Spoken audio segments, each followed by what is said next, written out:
California, the Speaker of the House, Speaker Pelosi. The distinguished Speaker of the House is now recognized. Thank you very much, Madam Speaker. I thank the gentleman for yielding, and I thank him for his masterful work in not only bringing this legislation to the floor, but working in a bipartisan way to have so many important initiatives in the COVID and the omnibus bill that the President happily for us signed last evening. I thank him for his initiatives that are job-creating, that stimulate the economy and help meet the needs of the American people. I'm interested in the comments made by Mr. Brady because he said we could be putting more money into small business, and we do indeed in the COVID package, around $300 billion.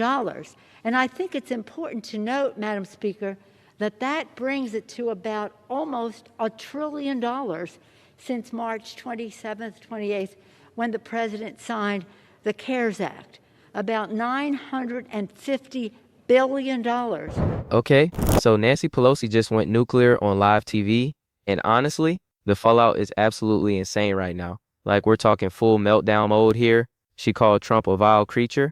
Yeah, you heard that right. Not a bad leader, not someone she disagrees with, a vile creature. And then she doubled down and said he's literally the worst thing on the face of the earth on CNN in prime time with millions watching. And look, I get it. Politics is messy. Politicians throw shade all the time. We've seen it before. But this is different. This isn't your typical Capitol Hill back and forth. This is the former Speaker of the House, someone who's supposed to represent dignity and leadership, going full scorched earth on national television. And the reaction? Oh man, the reaction has been absolutely bonkers. Conservative Twitter exploded within minutes. I mean, completely lost it. Trump's team fired back almost immediately, calling it a meltdown and saying her dangerous rhetoric is exactly what's causing division in this country. And then, and this is where it gets really interesting, Piers Morgan, of all people, jumped in and basically said Democrats like Pelosi are dinosaurs who don't know how to do anything except over-demonize Trump. Can you believe this?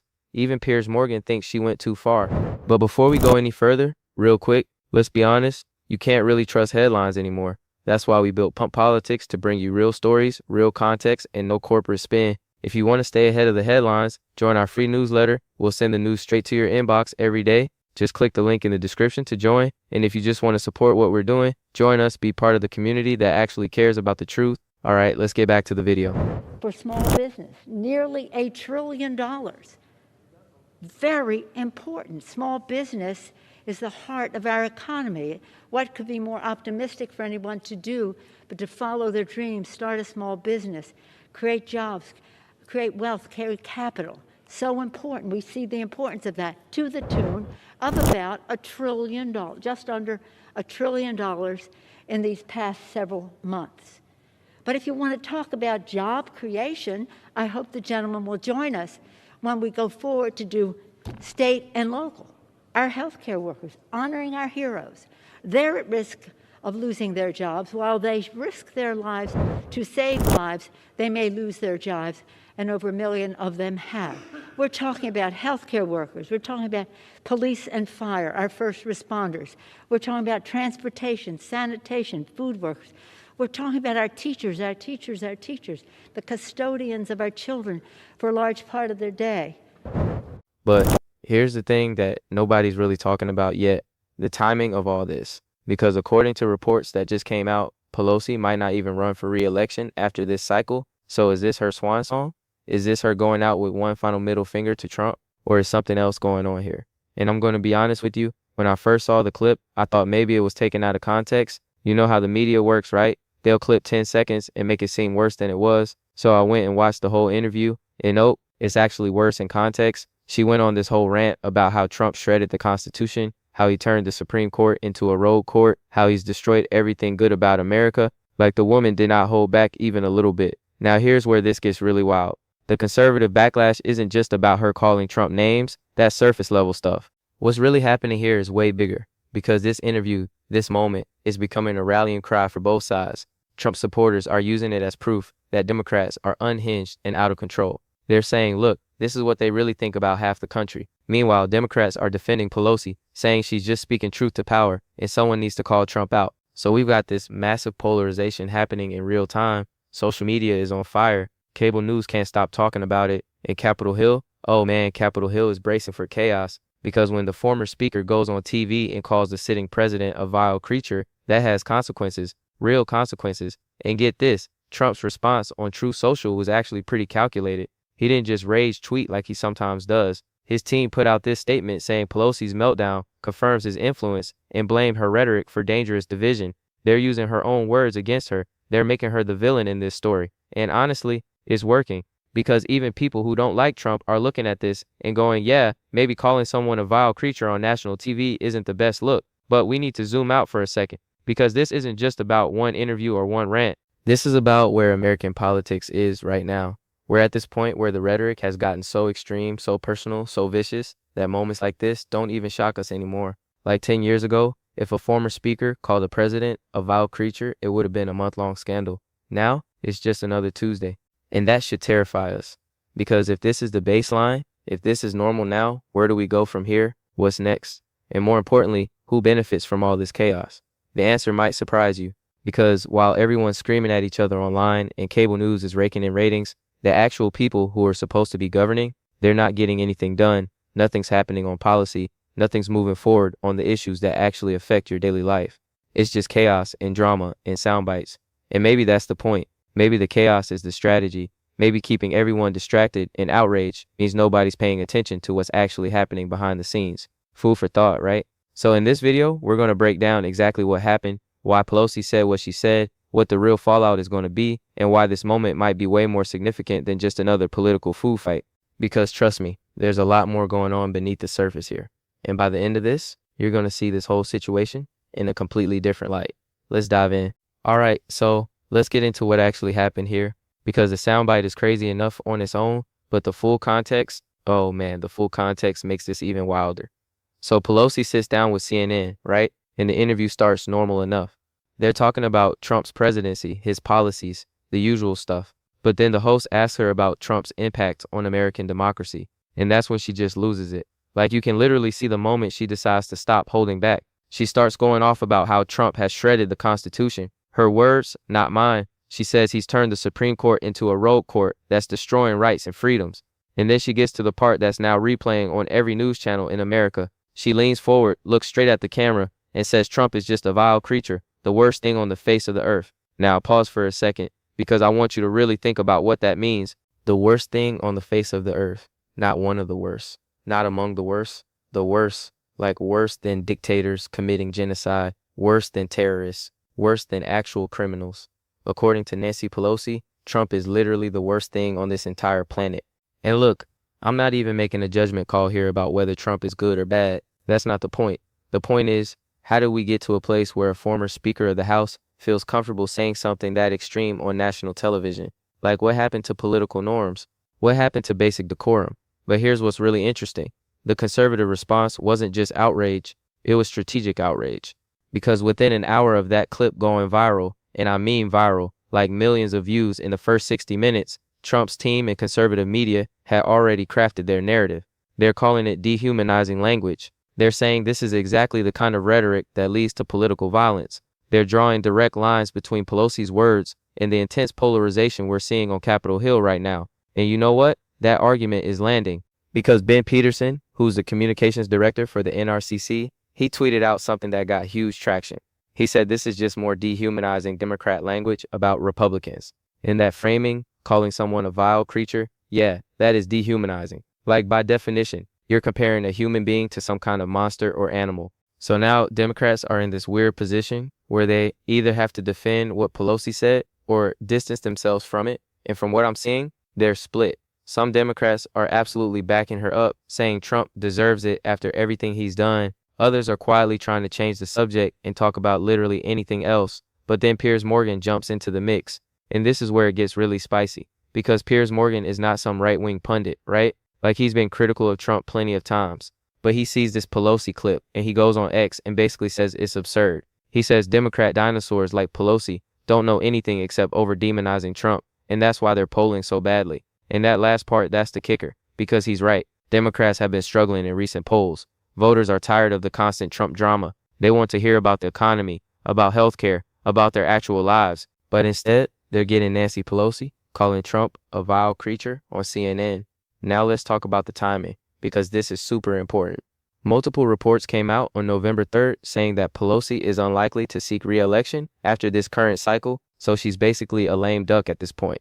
Which means, and this is just speculation, but come on, she doesn't really have anything to lose anymore. She's not worried about her next race. She's not worried about swing voters in her district. She can just say whatever she wants. And that's either really brave or really reckless, depending on how you look at it. Because yeah, she gets to speak her mind without political consequences for herself. But what about the consequences for her party? What about the Democrats who are trying to win tough races in swing districts? How does it help them when the face of their party for the last 2 decades is on TV calling the sitting president a vile creature? This is the disconnect that's driving people crazy right now. The Democratic establishment keeps doing stuff that fires up their base but completely alienates everyone else, and then they wonder why they're struggling with independents and moderates. But okay, let's look at the other side for a second, because it's not like Trump is some innocent victim here. The man has said plenty of inflammatory stuff himself. He's called Democrats every name in the book. He's questioned their patriotism, their intelligence, their motives. So in a way, is Pelosi just giving him a taste of his own medicine? Maybe, but here's the difference. Trump's whole brand is being the outsider who breaks political norms. His supporters expect that from him. They actually like it when he goes off script and says outrageous things. But Pelosi, she's supposed to be the adult in the room. She's supposed to represent stability and institutional integrity. So when she starts slinging insults like this, it doesn't play the same way. And the social media reaction proves it. Conservative accounts are having a field day with this. They're making memes. They're creating compilation videos of Democrats using extreme rhetoric. They're building this whole narrative about liberal hypocrisy. Meanwhile, progressive accounts are trying to defend Pelosi, but even they seem kind of uncomfortable with how far she went. Then there's the Capitol Hill angle, because according to sources on the Hill, and I'm seeing this from multiple reporters, there's genuine concern about what this means for working relationships in Congress. Like it's already toxic up there, right? Republicans and Democrats barely talk to each other. But when you've got someone with Pelosi's stature going on TV and calling the president a vile creature, how do you expect anyone to work together after that? Some staffers are apparently worried this could lead to more confrontations, more tension, maybe even security concerns. Because let's be real, we're not that far removed from January 6th. Political violence is a real thing now, and when leaders use dehumanizing language, whether it's Trump or Pelosi, that can have dangerous downstream effects. But here's what nobody's really saying out loud yet. This interview, this moment, it might actually help Trump because it lets him play the victim card. It lets him say, look, this is how the establishment treats me. This is how much they hate that I'm fighting for you. And his base eats that up. They love it when Trump's enemies go too far because it confirms their worldview that the system is rigged against him. So Pelosi might think she's taking Trump down a peg, but in reality, she might be handing him exactly what he needs to energize his supporters and paint Democrats as unhinged extremists. And the polls are already starting to reflect this. We're seeing swing voters express frustration with what they call Washington chaos. They're tired of the constant drama. They want solutions, not sound bites. But that's not what they're getting. They're getting Nancy Pelosi calling Trump a vile creature on CNN. There's also this whole other layer to consider. Pelosi's been around forever, right? Like she's been in Congress since the 80s. She's seen presidents come and go. She survived countless political battles. So for her to lose her composure like this, for her to abandon all pretense of political professionalism, that tells you something about how deep the animosity runs. This isn't just politics anymore. This is personal. This is visceral hatred. And when you've got leaders on both sides who literally can't stand each other, who view each other as existential threats, that trickles down to everyone else. It makes it okay for regular people to hate their neighbors over politics. It normalizes the idea that the other side isn't just wrong, they're evil. This is the state of American politics right now. And honestly, it's only going to get worse before it gets better. Okay, so let's break this down into the actual implications. Because there's the surface story, Pelosi says something wild on TV, and then there's what this really means for politics moving forward. First, this is about the 2026 midterms and beyond. Both parties are positioning themselves right now. Trump's team is trying to maintain his influence and keep his base energized. Democrats are trying to figure out their identity in this post-Biden era. In moments like this, they define the narrative. When Pelosi goes on CNN and uses language like vile creature, she's not just expressing her personal opinion, she's setting a tone. She's telling Democrats that this is acceptable, that it's okay to completely demonize your political opponents. And that has ripple effects throughout the entire party. You're already seeing other Democrats follow her lead. More extreme rhetoric, more personal attacks, more focus on Trump as this existential threat rather than just a politician they disagree with. And strategically, that might be a mistake because voters are exhausted. They don't want to hear about Trump 24/7 anymore. They want to hear about their grocery bills and their healthcare costs and their kids' schools. But Democrats keep going back to the Trump well because it works with their base It gets their core supporters fired up and donating money.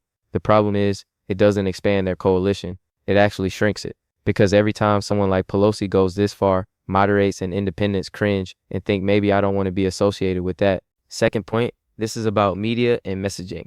The fact that CNN gave Pelosi this platform and let her go off like this, that's a choice. They could have pushed back. They could have asked follow-up questions like, don't you think that's too far? But they didn't.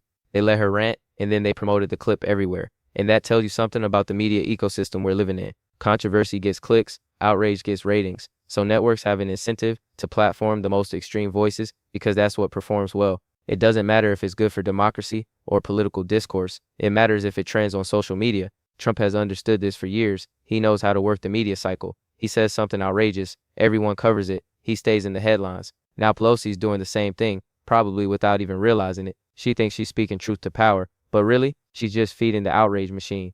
And CNN is complicit in this. They're not journalists anymore. They're content creators. They're looking for moments that will go viral, that will get shared millions of times, that will drive traffic to their website. So they book guests like Pelosi, who they know will say something controversial. It's all by design. Third, let's talk about the conservative response, because it's actually pretty sophisticated. They're not just saying Pelosi is wrong or Pelosi is mean. They're building a broader narrative about Democratic rhetoric and political violence. They're connecting dots between language, like vile creature, and the polarization that leads to actual threats and confrontations. And look, there's some merit to that argument. Words matter. When you dehumanize someone, when you call them the worst thing on earth, you're making it easier for people to justify extreme actions against them. That's just basic psychology. It's easier to hate a vile creature than it is to hate another human being with different political views. Now, Trump's team is being hypocritical here because Trump has used plenty of extreme language himself. But hypocrisy doesn't mean they're wrong about this specific point. Two things can be true at once. Trump can use dangerous rhetoric, and Pelosi can also use dangerous rhetoric. It's not either or. The conservative movement is really good at playing the long game. They're taking this Pelosi moment, and they're going to squeeze every last drop out of it. Campaign ads, fundraising emails, social media content. This clip is going to be everywhere for months, and it's going to be effective because it's so visceral. You don't need context or explanation. You just show Pelosi calling Trump a vile creature and let people react. Fourth point, what about Pelosi's future? If she's really not running again, if this is her exit from politics, then this interview might be her legacy moment. And is that really how she wants to be remembered? As the person who called Trump a vile creature on her way out the door? Because Pelosi has had a long career, she's been a powerful leader, she's passed major legislation, she's broken barriers as the first female speaker, she's raised millions of dollars for Democrats, she's mentored younger politicians. But if this clip is what people remember, if this is the moment that defines her final chapter, that's kind of sad, honestly, and it raises questions about what happens to the Democratic Party after leaders like Pelosi retire. Who's the next generation? What's their approach? Are they going to keep playing this game of who can insult Trump the hardest? Or are they going to pivot to something more constructive? Because here's the reality. The Democratic Party is facing a serious identity crisis. They don't have a clear leader. They don't have a unified message. They're losing support with working class voters, with Hispanic voters, with young men. And instead of addressing those problems, they're doubling down on anti-Trump rhetoric. That's a strategy that has diminishing returns. It worked in some past elections because Trump was new and shocking. But now, people are used to Trump. They've made up their minds about him. So screaming about how terrible he is doesn't move the needle anymore. Fifth, let's zoom out to the bigger picture. This moment is a symptom of a much larger problem in American politics. We've reached a point where the two parties don't just disagree, they fundamentally can't stand each other. They view each other as existential threats rather than fellow citizens with different ideas. And that's dangerous, because democracy requires some level of mutual respect. It requires accepting that your opponents are acting in good faith, even if you think they're wrong. But when you're calling people vile creatures, when you're saying they're the worst thing on earth, you've abandoned that framework entirely. This isn't sustainable long term. You can't run a country where half the population thinks the other half is evil, where every election is treated like the apocalypse, where compromise is seen as betrayal. Something's got to give eventually. And what's really scary is that both parties are incentivized to keep escalating, because the outrage works. It gets attention, it raises money, it motivates voters to show up, so there's no reason for anyone to dial it back. The system rewards extremism, so what happens next? Well, in the short term, this story is going to keep dominating the news cycle. Trump's going to milk it for all it's worth. Conservatives are going to use it in campaign ads, and Pelosi's probably going to double down because that's what politicians do when they get criticized. But in the long term, this is accelerating the trend toward more extreme, more personal, more vicious politics. and both parties are guilty of it. Both sides are contributing to this toxic environment. The question is whether anyone has the courage to step back and say, okay, maybe we need to pump the brakes here. Because here's the thing, and I really want you to hear this, this isn't sustainable. A country can't function when half the population thinks the other half is evil. When former speakers are calling presidents vile creatures on national television, when every political disagreement becomes a battle for the soul of the nation, something's got to give. Either we find a way to lower the temperature and have disagreements without dehumanizing each other, or we keep spiraling into more chaos, more division, more danger. And right now, based on what we're seeing with this Pelosi interview and the reaction to it, we're choosing the spiral. Both parties are choosing it. Both sides are deciding that short-term political points are more important than long-term stability. The voters deserve better than this. They deserve leaders who can disagree without calling each other monsters. They deserve a political system that focuses on solving problems instead of manufacturing outrage. But that's not what we have, and it's not what we're getting anytime soon. So yeah, Nancy Pelosi called Trump a vile creature on CNN. The internet exploded. Conservatives are outraged. Trump's team is capitalizing on it, and American politics gets a little bit more toxic. Just another day in Washington, I guess. But you know what the really crazy part is? Next week, there's going to be another moment just like this, another politician saying something extreme, another viral clip, another cycle of outrage, because this is just how things work now. The machine keeps running, the outrage keeps flowing, and nothing ever really changes. We just get angrier and angrier at each other while the people in power on both sides continue doing whatever they want. And until voters, until regular people, until all of us decide we've had enough of this garbage, it's going to keep happening over and over and over again. The same patterns, the same drama, the same dysfunction. Maybe that's the real story here. Not that Pelosi said something outrageous, but that we've created a political system where saying outrageous things is the only way to get attention, where being reasonable and measured gets you ignored, where the loudest, angriest voices always win. Anyway, that's the breakdown. That's what's really going on with this Pelosi situation. Let me know what you think in the comments. Do you think she went too far? Or do you think Trump deserves it? Are you tired of all this drama? Or do you think this is what politics has to be now? I'm curious to hear your take. And hey, if you made it this far, stick around, because the next video is going to be even wilder. We've got some breaking news about what's happening behind the scenes on Capitol Hill that you're not going to want to miss. Trust me on this one. See you in the next one.